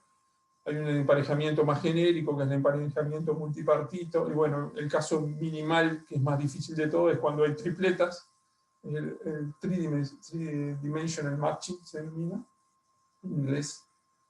Creo que no tenemos una palabra bien en español que nos pueda establecer que nos pueda traducir directamente matching, pero es más o menos eso. Es un relacionamiento tridimensional. Bueno, esos problemas son como equivalen a establecer particiones. O sea, recuerden, las particiones es cuando se cumplen las dos condiciones. Es que el extremo entre set, es el límite entre set packing y set cover. Bueno, cuando tenemos los dos, que se cumplen los dos simultáneamente, tenemos realmente particiones, ¿no? Tenemos todo el conjunto universal particionado de forma tal que la unión de todos sus subconjuntos forman el conjunto universal, pero no hay intersección entre ninguno de ellos. Bueno, y de esto hay muchísimos problemas. Uno de ellos famoso en todo lo que es teoría de computación, que es el de coloreo de grafos, que es, bueno, cómo colorear un grafo, dado un grafo, un mapa, cómo colorearlo de forma tal de que no haya intersección, se usa un mínimo número de colores, se hace un problema de particionado, toda una derivación enorme de problemas de ahí. Ese es el problema más esencial, el de coloreo de grafos. De él se pueden derivar enorme cantidad de problemas, muchos de los cuales hoy día son como problemas de exclusión o de tipo de scheduling, de despacho. Los problemas difíciles de despacho, de scheduling, los que vimos nosotros en este curso, durante el curso, fueron todos de polinomiales, porque los vimos, ¿se acuerdan?, en algoritmos ávidos, cómo armar los intervalos. Bueno, si uno se pone más exigente con esos problemas, ya ninguno de esos problemas tienen resolución eficiente, o sea, no van a existir algoritmos ávidos para poder resolverlos. Y hay problemas mucho más difíciles, como, por ejemplo, asignar máquinas, donde los tiempos de comienzo y se imponen condiciones sobre tiempos de comienzo y tiempos de fin de las tareas que categorizan dentro de estos problemas. Hay cantidad de ejemplos de telecomunicaciones, de ancho de banda, de cómo cómo particionar conjuntos. Realmente son difíciles. O sea, el asignar el ancho de banda a distintos, dado canales de comunicación, asignar anchos de banda, cómo repartir ese canal en distintos anchos de banda, es un problema de partición. Ese esquema hoy día de repartir ancho de banda se lo puede plantear hasta en la fibra óptica. Hoy día es un problema muy estudiado, en particular en la fibra óptica. el particionado de ancho de banda equivale a un particionado hasta en color, porque acuérdense, de la fibra óptica lo que lleva es luz. Entonces, si uno fracciona la frecuencia, en la fibra óptica se está multiplexando los canales, ¿no? Se está multiplicando la información que vaya adentro. Hay todo un tema de fraccionamiento, de particionado de la operación de la fibra óptica. Hay cantidad de problemas derivados de eso, que justo coinciden con el tema de coloración, pero de casualidad. Hay muchísimos problemas acá. El tema de particionado, hay una diversidad enorme de problemas en muchísimas áreas, que categorizan todos como problemas NP completos. Profe, ¿me Sí. deja hacer un comentario que Sí, sí. ayer en monitoreo, o sea, me pareció, es una trivialidad, pero si no lo considerás, que todos los problemas polinomiales son reducibles polinomialmente, y justamente es como ese concepto de tengo la caja negra pero no la uso. No sé, me pareció interesante, o sea, porque nunca me lo había puesto a pensar. O sea, Sí, es reducible polinomialmente algo que se puede hacer polinomialmente y claro. sí, sí. Sí, Nada, era para los compañeros más que nada. sí. En la definición, acuérdense, en la primera aplicación de reducción la hicimos sobre los polinomiales. Después usamos el contrarrecíproco para hacerlos de los NP completos. Sí, sí, es así. Bueno, y hay más problemas. Hay problemas de secuenciado. Bueno, los problemas de secuenciado son muy importantes también. Creo que vimos, no me acuerdo si de ciclo hamiltoniano, no me acuerdo si lo llegaron a ver, me olvidé ahora del teórico de las partes anteriores. Se da en discreta, sí. En discreta 1. Ahí está, perfecto. Uno de ellos, que es el problema del agente viajero, que se llama el Traveling Salesman Problem, el famoso problema TSP, es un problema de secuenciado, que es una generalización del problema del ciclo hamiltoniano. Bueno, todos esos problemas son problemas de NP completo. Bueno, se pueden imaginar que aquí hay muchísimos problemas derivados, que son derivados de estos problemas, que son casos especiales, que incorporan, que combinan cosas de los anteriores. Todo lo que es esquemas de, imagínense, yo que sé, en redes, de ruteo de cosas, ruteo físico de vehículos, que se quieren hacer ciclos de cosas donde se distribuyan cosas, tanto físicamente, esquemas tanto físicos como temporales. Hay una enorme diversidad de problemas que categorizan por este lado, y bueno, estos dos ya se sabe que son problemas que ya está demostrado que son NP completos. Bueno, de aquí se han derivado enormes, miles y miles de problemas que uno va armando para un problema particular que enfrenta, que desarrolla, bueno, que desde uno de ellos puede reducirlo al problema que uno plantea y plantear demostrar su NP completitud, y bueno, ya saber que no va a encontrar un algoritmo polinomial o es muy poco probable que encuentre un algoritmo polinomial para resolverlo, y bueno, ya sabe que tienen que caminarse por mecanismos de técnicas aproximadas o de heurísticas, ¿sí? Bueno, hay también muchísimos problemas numéricos que son NP completos. El más básico de todos es el problema de la suma de subconjuntos. Eso abarca el problema famoso del knapsack, que es el problema del mochilero. Son dos problemas básicos que llegaron a ver ahí, creo en la parte anterior, no sé si lo llegaron a ver para programación dinámica, cuando están acotadas sus entradas, en el caso que esto es genérico, el problema general son NP completos. Bueno, también derivan un conjunto enorme de problemas.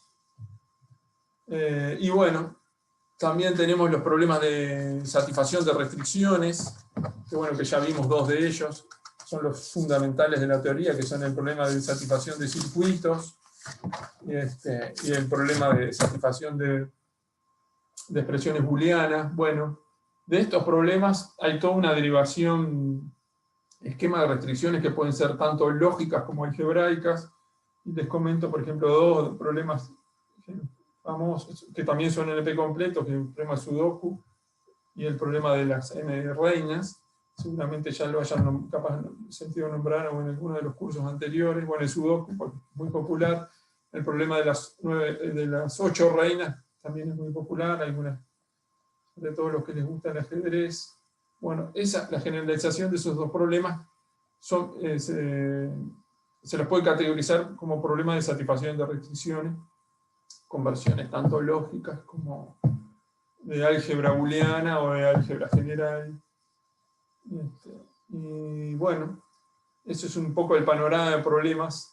Y bueno, dependiendo de cómo uno tenga, esta es como que dice una gran taxonomía de problemas, y la idea es que a partir de cómo uno pueda considerar su problema, a veces son combinación de estos, tienen naturaleza en ambos, es que busca dentro de los problemas que ya están, que ya se conoce, que han sido demostrados que son NP completos, alguno de ellos para poder tratar la NP completitud del problema sobre el cual está trabajando. ¿Sí? Un poco la idea general de esto.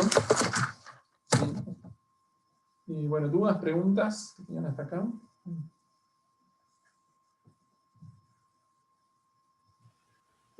Estos algoritmos, cuando los implementás en la práctica, digamos, tenés que tener cuidado respecto al set de datos con el que vas a trabajar, ¿no?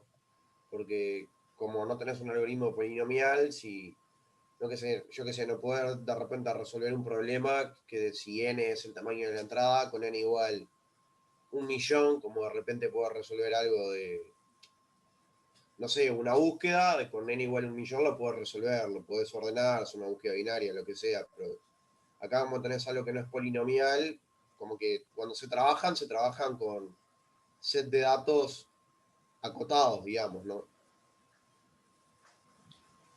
Sí, como se menciona, es así, o sea, esto desde el punto de vista de la naturaleza de la complejidad computacional de los problemas, ¿no?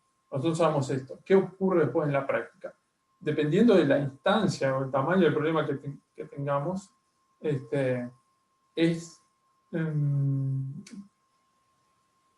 qué es lo que nosotros utilicemos para resolverlo algorítmicamente. O sea, lo que vamos a tratar de hacer es lo que sea más eficiente en los recursos que tenemos, que es la capacidad de cómputo y el tiempo que disponemos.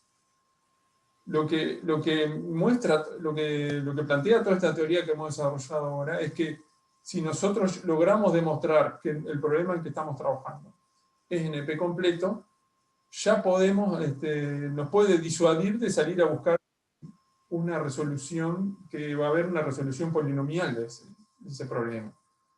No obstante, en la práctica lo que vamos a hacer es, bueno, enfrentar nuestro problema con una batería enorme quizás de técnicas algorítmicas que están basadas en la de los problemas que ya hemos visto, que sabemos que son de orden polinomial, pero que están ajustadas a esto, que son en general lo que se denomina esquemas de aproximación, esquemas de heurísticos, vamos a usar esquemas de búsqueda exhaustiva, ¿tá? Pero sabiendo, bueno, un esquema de búsqueda exhaustiva, dado que sabemos que nuestra instancia no es tan grande, por más que es de un problema NP completo, pero no es tan grande, igual podemos trabajar con una base de un esquema de búsqueda exhaustiva en el cual podemos podarla. Si nosotros podemos establecer algún mecanismo de poda para no tener que cubrir todo el espacio de soluciones factibles, esa es la ventaja de los algoritmos, ¿no? O sea que hay una enorme cantidad de técnicas después computacionales que ocurre. Este curso hasta ahora no nos permite verla, ya tenemos una amplitud enorme en el temario, pero sí la van a ver en otros cursos, la van a ver en detalle, particularmente en otros cursos, pero la idea es que todo ese mundo está subordinado a esto. O sea, el mundo de la algoritmia está subordinado a la naturaleza de los problemas, ¿sí? Después uno, como desarrolla cierto arte, bueno, arma algoritmos subordinados a, bueno, a un tipo de problema, y dentro de ese tipo de problema un caso, con subconjuntos particulares de instancias de ese problema, apoyándose en una categorización enorme de algoritmos dependiendo de los recursos computacionales que tenga, dependiendo de, bueno, cuánto es que sea, para cuándo es que se quiere la solución, cuál es el valor temporal de la solución, cuál es el esfuerzo que se le puede dedicar. O sea, todo lo demás puede derivar enormemente según el caso práctico, ¿sí? Hay muchísimos algoritmos de aproximación que se sabe que no son, no se resuelven en tiempo polinomial, pero que son muy eficientes para resolver instancias particulares. Eso ocurre perfectamente en la práctica. Entonces, si uno está enfocado en resolver un problema desde un punto de vista práctico, bueno, lo que va a usar es eso. Pero lo que es muy importante es que ustedes, como profesionales de la carrera, sepan que la complejidad depende de los problemas, qué es lo que uno puede hacer o no puede hacer, y bueno, cuáles son las herramientas disponibles, y si quieren desde un punto de vista más teórico, quieren demostrar que su problema es realmente difícil, bueno, pueden encarar el camino que hemos visto hasta ahora, bueno, demostrar la NP completitud de mi problema y tener una idea de, bueno, el problema es complejo, tenerlo un grado de convencimiento de que esto es complejo, porque bueno, la conjetura que tenemos hasta ahora es que P es distinto de NP y con ella es la que seguimos trabajando. Profe, ¿le puedo hacer una consulta? El libro, en la parte introductoria, da un par de ejemplos ilustrativos que después, o sea, Sí. vuelve a recurrir a lo largo del libro. Y habla sobre un conjunto que es el P-Space. ¿Ese está como afuera de todo lo que venimos dando? ¿Contiene a todo eso o es disjunto? Bueno, la pregunta es muy relevante. El asunto es así. Eh, se- eh, Todo lo que hemos visto nosotros hasta ahora, el enfoque de complejidad computacional que vimos hasta ahora, está subordinado a lo que se denomina al análisis de la complejidad desde el punto de vista temporal, o sea, la cantidad de instrucciones que hacen los algoritmos. ¿Ya?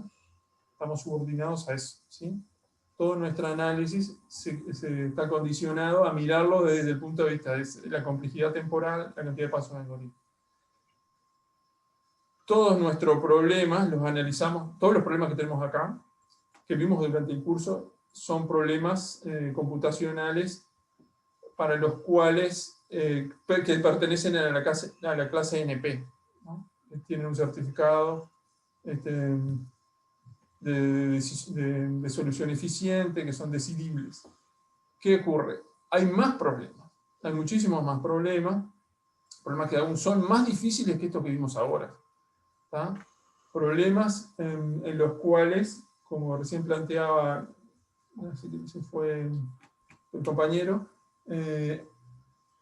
que no basta solo con la búsqueda de una solución dentro del problema, sino que el proceso de búsqueda de solución de los problemas es muchísimo más difícil y para los cuales no existe un certificado de solución en tiempo polinomial, ¿no?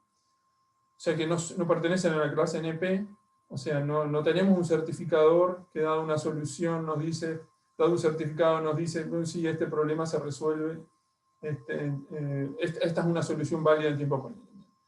Esos problemas que no los podemos categorizar en la clase NP son aún más difíciles. Bueno, en general son problemas, como podrán ver en el libro que hay algún ejemplo, los cuales hay una combinatorialidad mayor de las decisiones. Y los problemas típicos son los problemas de estrategia, de teoría de juegos. No sé si han visto algo de eso. Seguramente en la carrera después van a tener electivas que van a ver de esos tipos de problemas.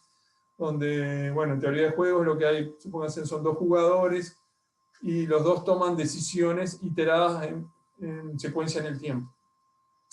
Bueno, ese tipo de problemas no los podemos formular con nada de lo que vimos acá. Hay que armar un esquema más elaborado para poder formularlos, ¿sí?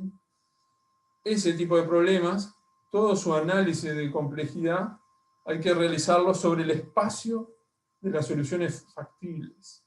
En vez de buscar, esos problemas son de una naturaleza tal de que en vez de buscar por la existencia de una única solución, que es lo que estamos buscando acá, lo que se busca es